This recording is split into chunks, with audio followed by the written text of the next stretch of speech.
All right. Hello, Accelerators Organization. Jonathan Haberkorn here to help answer your questions in Accelerators Org. So, a little bit about myself. I'm Jonathan Haberkorn, based out of Naples, Florida. I've been in Accelerators Organization pretty much since the inception, from the very beginning. I've known Sean. I'm so appreciative for him in my life and all the other mentors. And just like many of you asking questions today, I also was in the same position, asking very similar questions. So it's really my honor to give back to this organization and to help you along your journey, as many of the mentors have helped me on my journey. And similarly so, I'm also growing my business as well. So I've been in Accelerators Organization, and I graduated to AO Squared several years back. And a big part of that was due to me just getting involved, asking a lot of questions. And so I really encourage each one of you to take the time to ask questions, because we all need help along the journey. And there are many people here to help support you and give you all kinds of different perspectives. So I'm going to share from the perspective of my experience today, and based on all the things that I've learned from my mentors and real life practical experience. Okay? So without further ado, I'm going to go ahead and jump into this, and let's get going. So the first question that we have today is from Jamie. So Jamie asked the question. This is a broad question. I would love your advice on, as an expert or experienced business person, I'm new to AO. What are the top things I can do to get jump started and getting my business and overall life better? So first of all, Jamie, you've come to an awesome place. Obviously, I could see you're taking steps here to make changes in your life. So that's good. This is what Accelerators Organization is all about, and we want to help you get to where you want to be as quickly as possible. So good job on the first step there, is reaching out and finding ways that you can get help on your journey. So a little bit about the business. I'm a baker and licensed massage therapist. So two different things. Okay. So I love both and want to build them. I'm currently pregnant and due in May, so I'm kind of feeling in limbo right now, but I'm ready to change my life and future to what I want it to be. Okay. All right. Well, congratulations, first off, on the pregnancy. So I'm sure it sounds like a lot of life changes happening all at once for you right here. So bringing a baby into the world, and also looking to pursue these passions that you have in baking and licensed massage. So let's talk about that. What I have found in my experience is really focusing in on things that I know will really help me be able to sustain a living. Like one of the first questions that I have here, you have multiple passions, which are great. I don't know which ones of these are making you the most money right now. Do you have a book of clientele available to you for each one of these? And what does the outlook of that look like? What I found in my experience, and I learned from the mentors as well, is really focusing in on one thing. You hear this rhetoric online, having 7 streams of income and all diversifying, and while there is some truth to that, there's an order of operations of getting there, and I think that's the part that gets missed in the rhetoric that we see online. So many of the people that have 7 streams of income are a result of really focusing in on one of them first, and then they funneled that into the others, right? So there's a progression that happens there. So my experience, I found when I got really niched down into my business, just focusing on that, it really helped me out, because was able to just dedicate all my time into one thing and just really see that grow. Now, you're saying there are multiple things here that you could pursue, which is great. Counter question to you is, which one of them can make you the most money? Which one do you have contacts right now? So that way you can, like really focus in on whatever that one is. And then the other one, you can have passions, but maybe you want to pursue that with more time at a later point. So instead of kind of splitting it 50-50 and getting half results along the way and half progression, you can go all in on one or the other and accelerate that. That's what we're here to do, accelerate.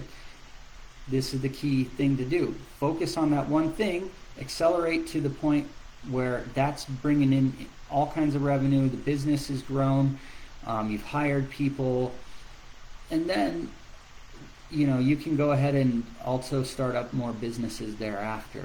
Okay, now that's just one way to do it. That's my perspective.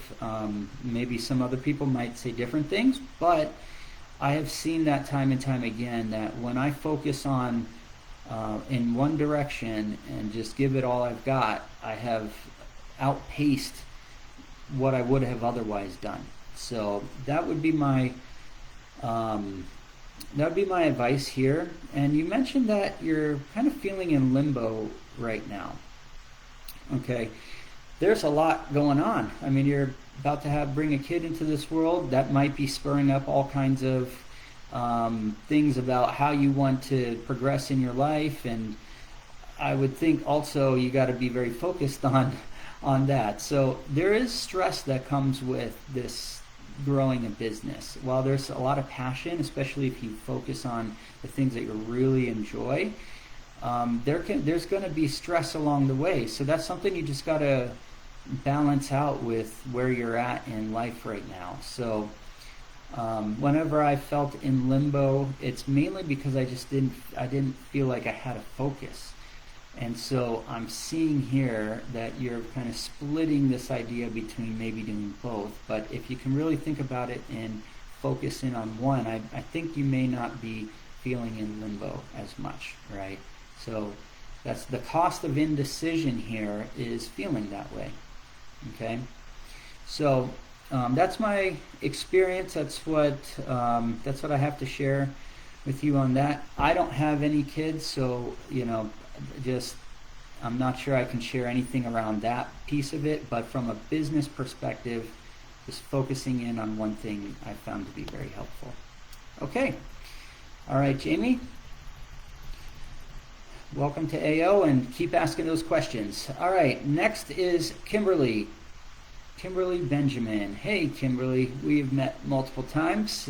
So glad to see that you're digging in here and continuing to grow in all of the areas. So this question is actually, it's two related questions, it looks like. So the first one is, how much time should I spend training my new personal assistant? Great.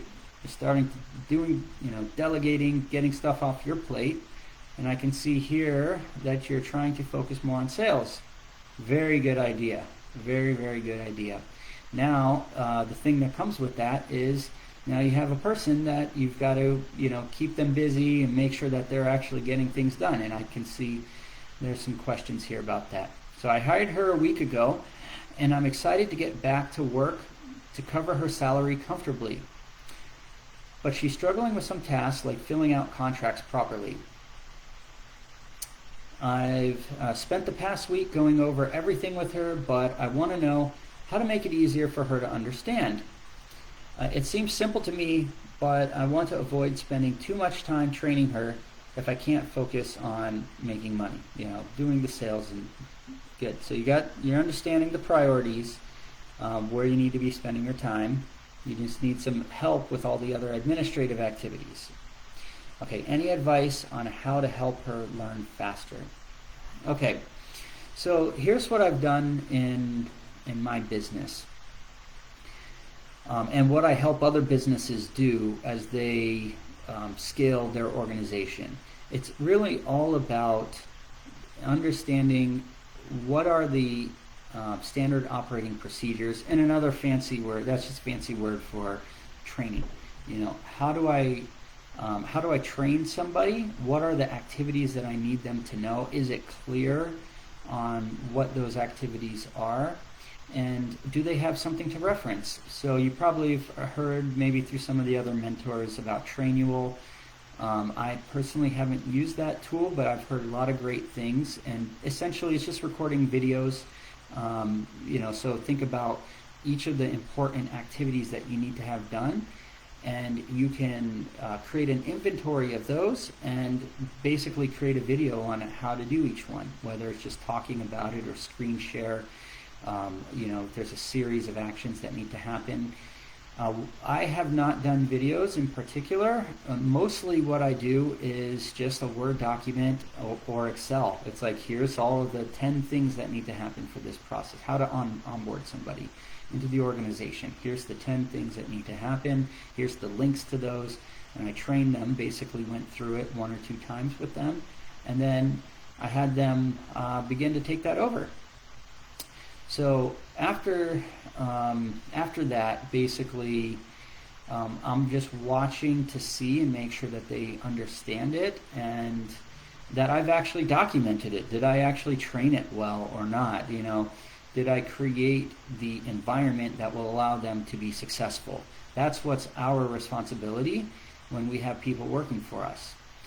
And I think this really dovetails into the next question. So to answer that one more direct, it's advice on helping them learn faster. Well, documenting everything that they can go back to it, so that way they don't have to come back to you. Okay, that's the key aspect here.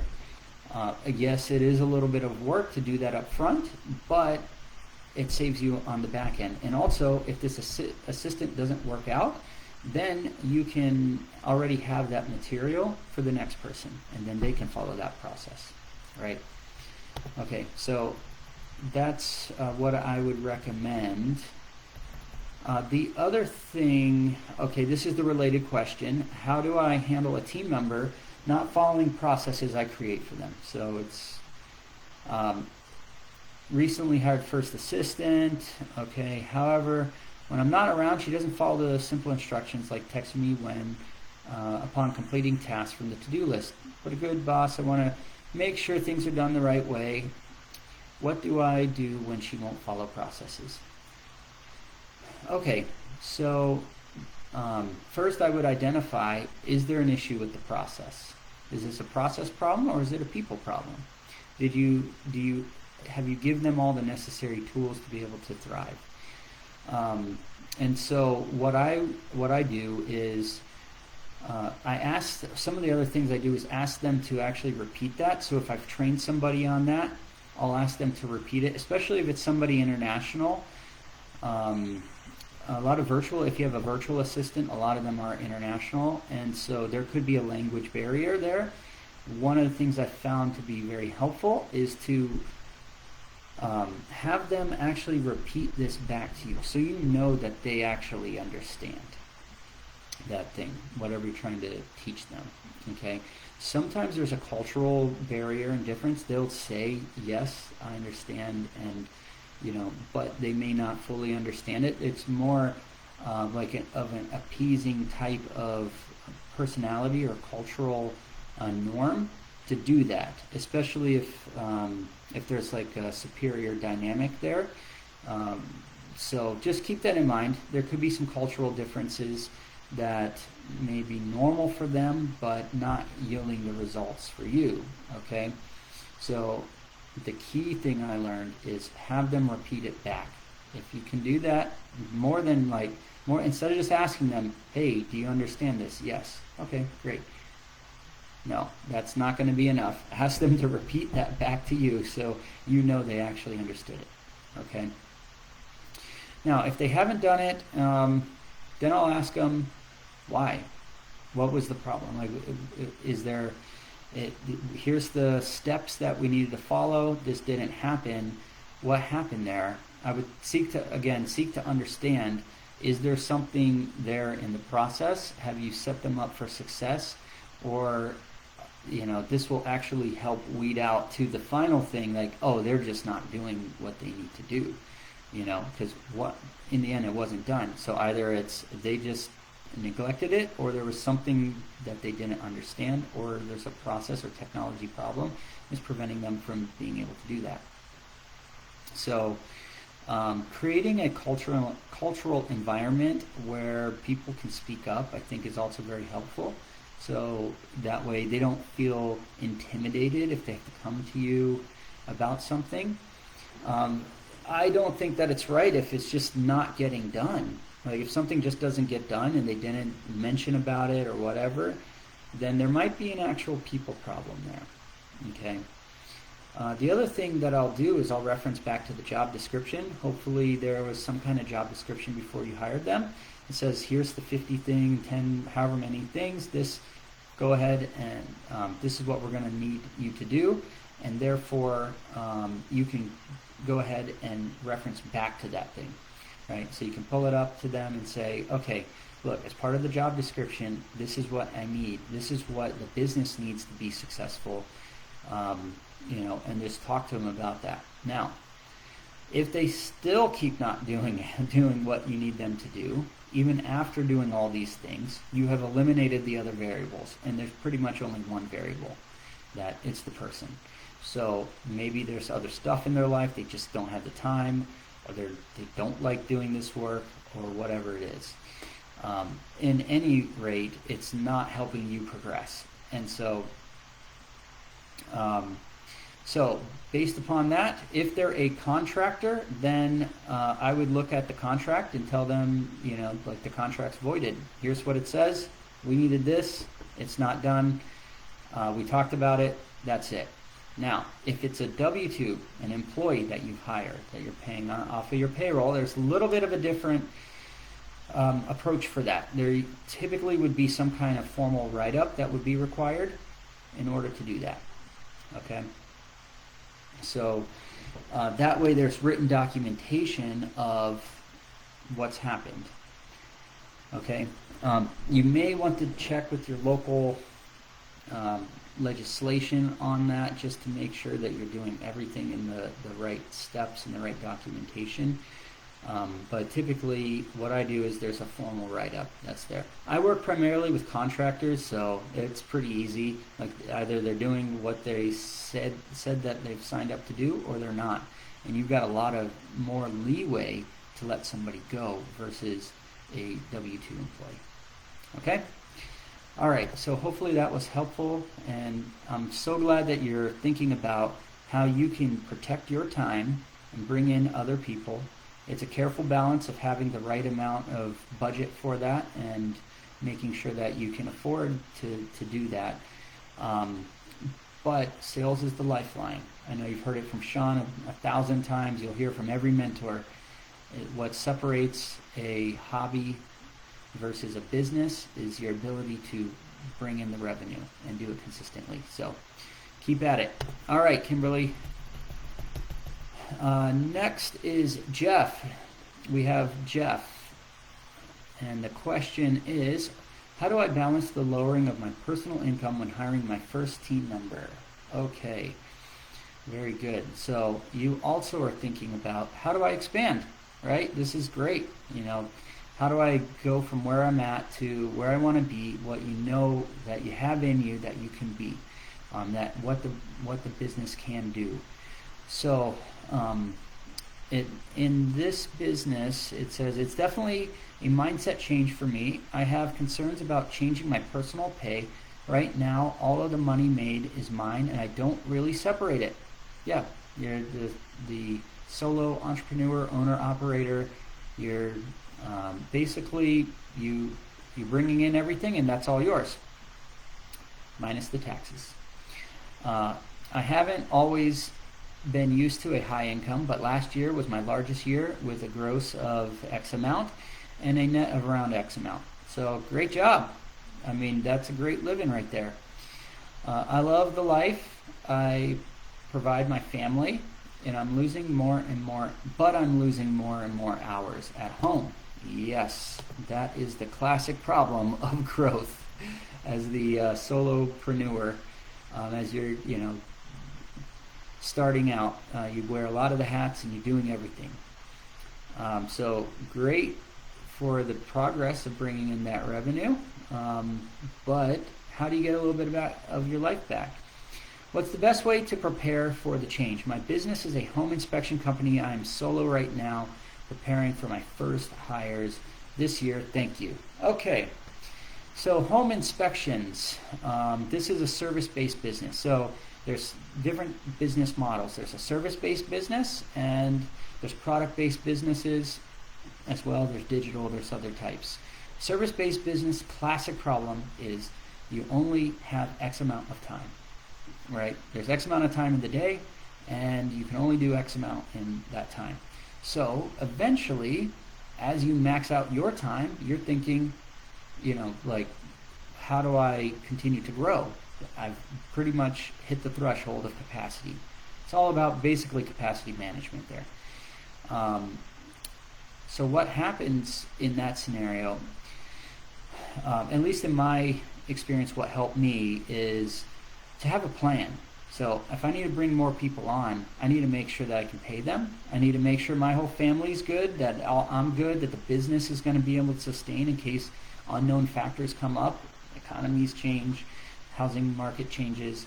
I would be as in tune as possible with as many of the external variables that exist. Okay, so what's the cycles of the market looking like? What's the forecast looking like? I would be keeping up on the competition, understanding how are they continuing to grow? What is my biggest competition look like? How am I differentiating from them? And how am I making sure that I can continue to have a great book of sales, right? You want to be able to keep a steady cash flow coming in because as you hire somebody, obviously they need to be getting paid. So having a plan is very, very helpful in that. Then you also need a way to track against that plan.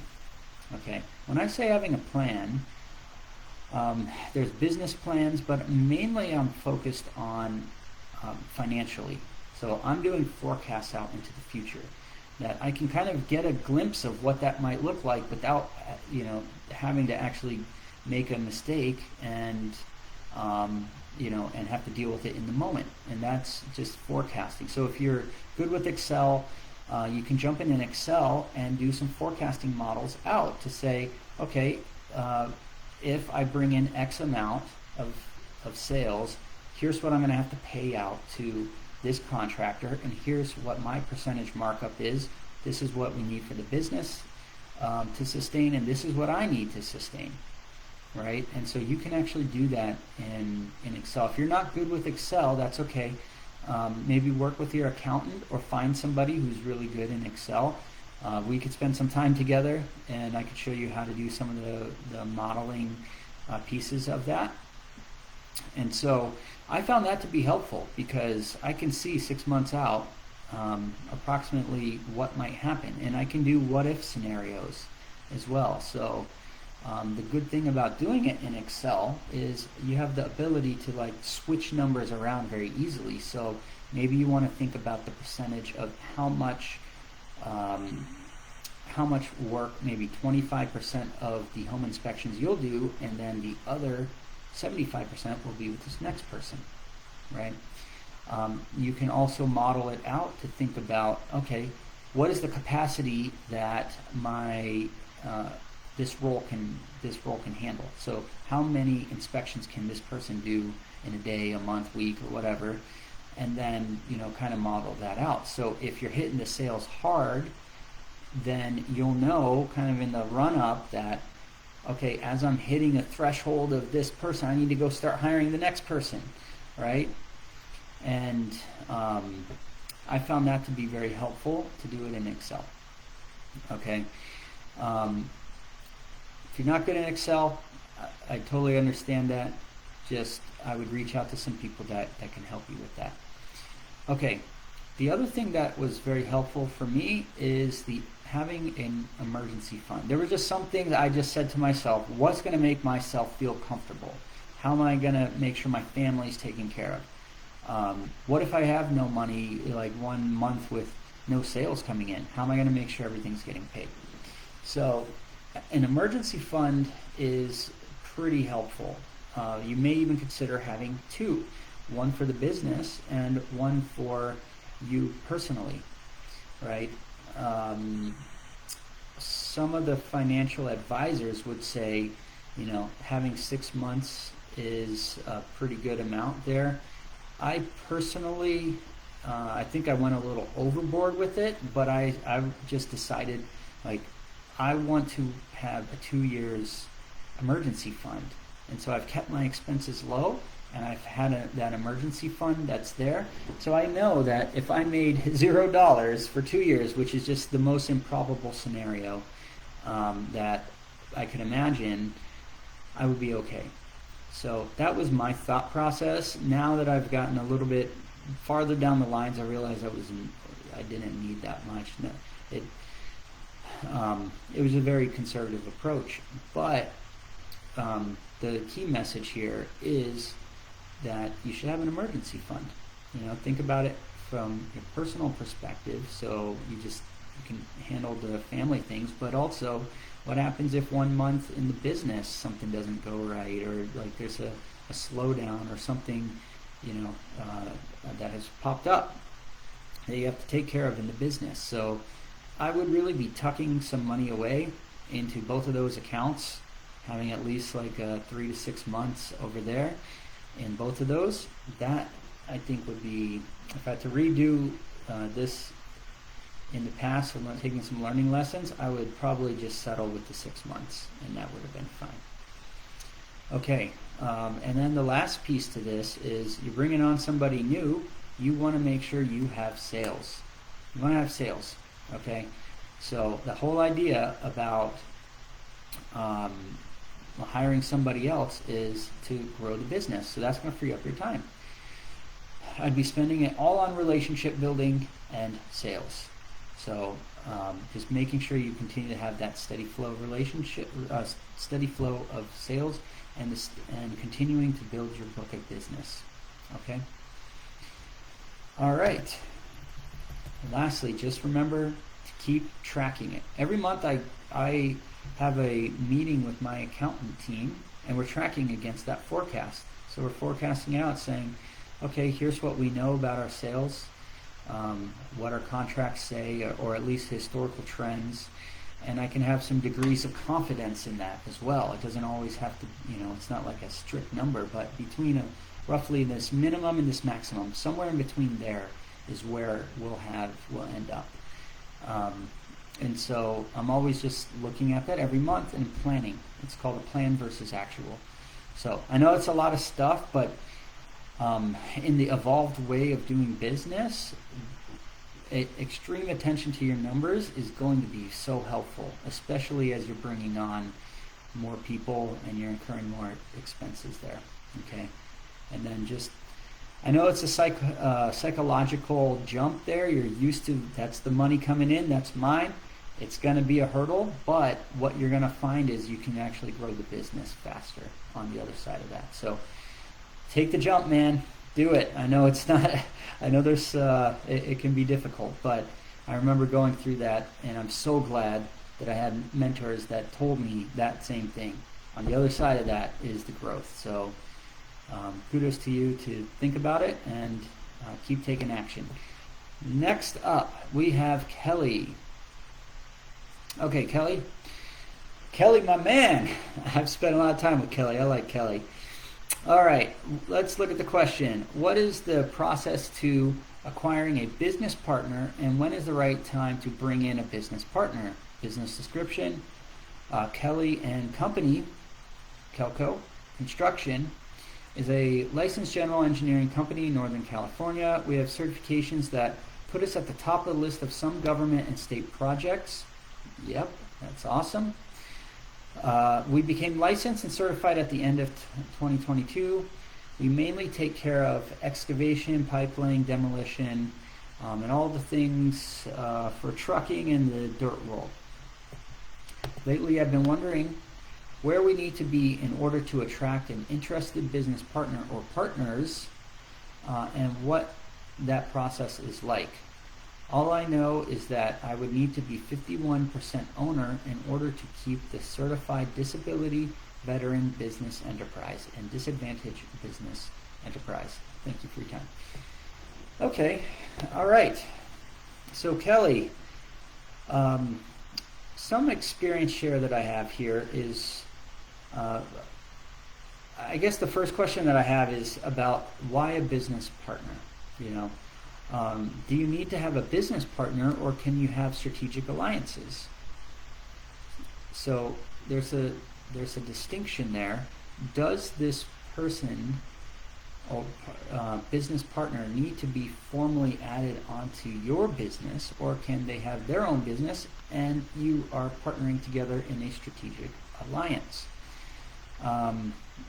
That may be one way to partner up and not necessarily give up your more of your business. Okay, and then again, also just thinking about what type of partnership that you want. Are you looking for just like an investor? Are you looking for somebody come in and do work? Somebody who already has a book of sale? Is there somebody who's complementary to you? And then I would also ask, what do you need to be complementary? Right? You don't want to have just another person just like you. There should be some differences that are there, enough alignment that it makes sense for you guys to work together, but you would want to make sure that they're bringing something to the table that's different than what you're bringing to the table. Okay, so let me share my experience. So I have a business partner now, and I pretty much did, the way we became partners is we were already doing such extensive work together. We did a lot of projects together, both independently. He had his own company, I had my own, and we knew each other for some time, and we just always, like most projects just ended up that we're working together. Like I was bringing in his company, he was bringing in my company, because we had such a perfect, like a good dynamic together, that his skill set and my skill set. We both bring different things to the table, and we match intellectually as well. And so what we found after almost like 2.5 years to 3 years of doing that, we're like, you know what, we did it for a cost perspective. We're actually better off. We're doing all this similar and same work anyways. We're bringing each other into each of these projects. Why don't we just partner up and decrease our costs? We had doubled insurance, double the tools that were required, double the hardware, software, and all of the licenses. Everything was double. We're like, why are we paying double our costs? It doesn't make sense when we're both working on the same projects together, complementary to each other. So like, let's rethink this. There's a better way to do this. And also, I had a big book of sale. He had a big book of sale. He has lots of contacts. I have lots of contacts. So it made so much sense for us to do that. I also had a great degree of, and still do have a great degree of respect for him, due to the amount of work that we've done and proven, and I would say just been through the trenches of very hard projects together, which in essence prior to that was just a strategic alliance.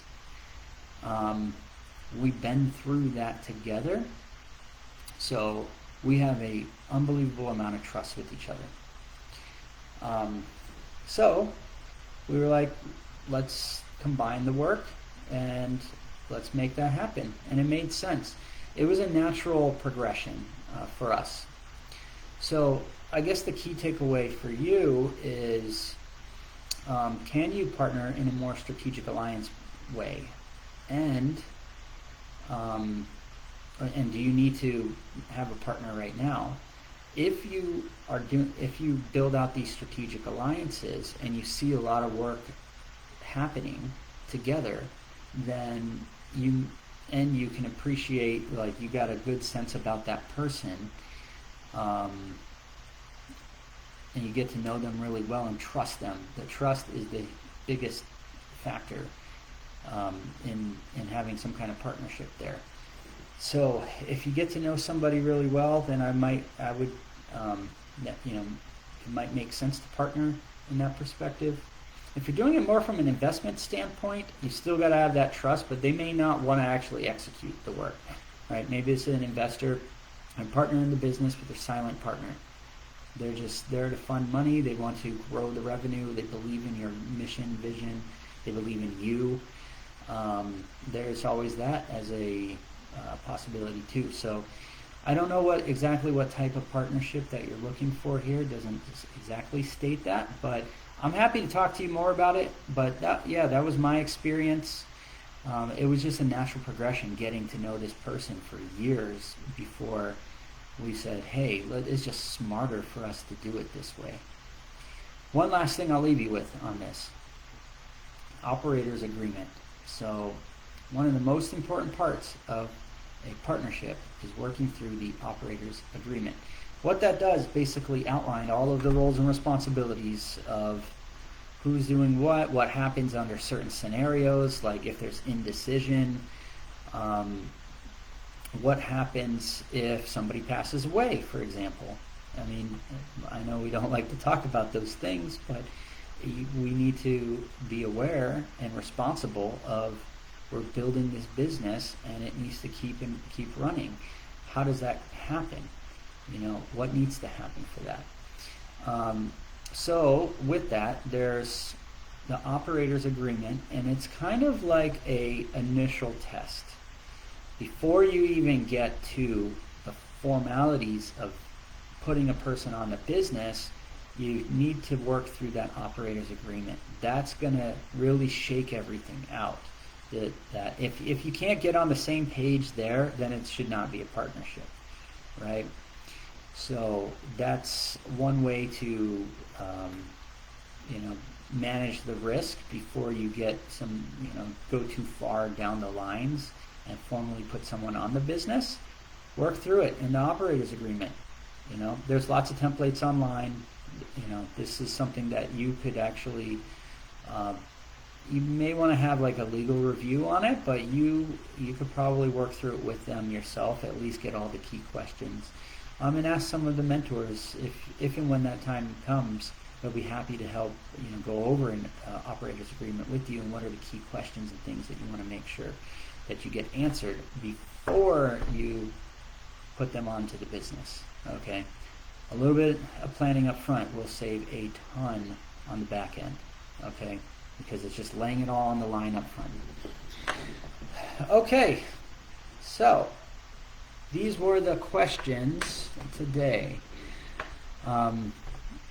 With that, I just want to say thanks to everyone. Continue to get involved, continue to ask your questions, and stay strong. I know the growth period is difficult. There's so many hurdles and things that you have to work through, both mentally, as well as doing the actual work that needs to get done, and the management, and we wear a ton of hats. So we're in good company here. The one thing I always try to remind people about business is, how rare it actually is to be in a group of like-minded people that are running businesses. Because if you think about it from the perspective of how many businesses there are in the United States to the amount of people that are in the United States, so there's 350 million people and about 32 million businesses.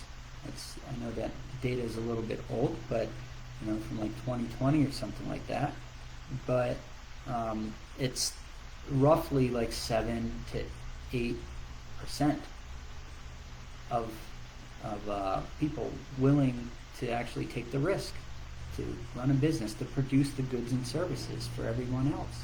So that also means like 95% of people that you come across are not going to know or want to even try to run a business. So you've come to an awesome place. We're here to help you accelerate and get there faster. So keep getting involved, and you have lots of mentors here to continue to help you, okay? All right, everyone. Signing off. Good luck to you out there, and look forward to your questions.